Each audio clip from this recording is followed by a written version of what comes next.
Apat ang sugatan sa karambola ng dalawang sasakyan at isang kuliglig sa lungsod ng Pasay dahil sa aberya na putol pang isang poste sa lugar. Narito ang report ni Mav Gonzalez. Nagkalat ang mga gulay sa bahagi ng Roxas Boulevard sa Pasay City kaninang madaling araw matapos magkarambola ang dalawang sasakyan at kuliglig. Apat ang nasaktan sa aksidente.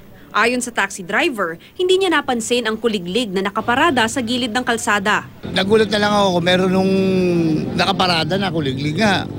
Hindi nyo mapapansin dahil nga punong-puno ng gulay ho yan. Pag preno ko, tumama na. Dapat man lamang kahit isang tao, iniwanan nila parang paiwas yung motorista kung siraman yung sasakyan nila. Wala akong ilaw ho yan. Wala naman daw magawa kundi huminto roon ang kuliglig. Nasiraan ho kasi kami. Hindi rin ho kasi kami makatakbo kasi sira talaga. Isang Fortuner naman ang nadamay sa aksidente.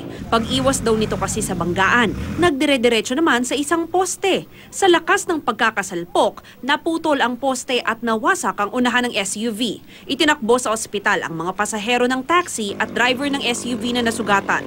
Pinagbabawal dito sa Roxas Boulevard ang mga kuliglig. Pero kapag kagabi, marami tayong nakikitang ganyan dito. Delikado yan dahil bukod sa walang headlight o anumang ilaw itong mga kuliglig na ito, ay kadalasan pa punong sila ng bagahe.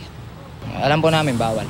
Dito yung pinakamabilis na ruta. Iniimbestigahan pa kung sino ang may pananagutan sa banggaan. Pero iginiit ng mga otoridad na bawal ang mga kuliglig sa Roxas Boulevard.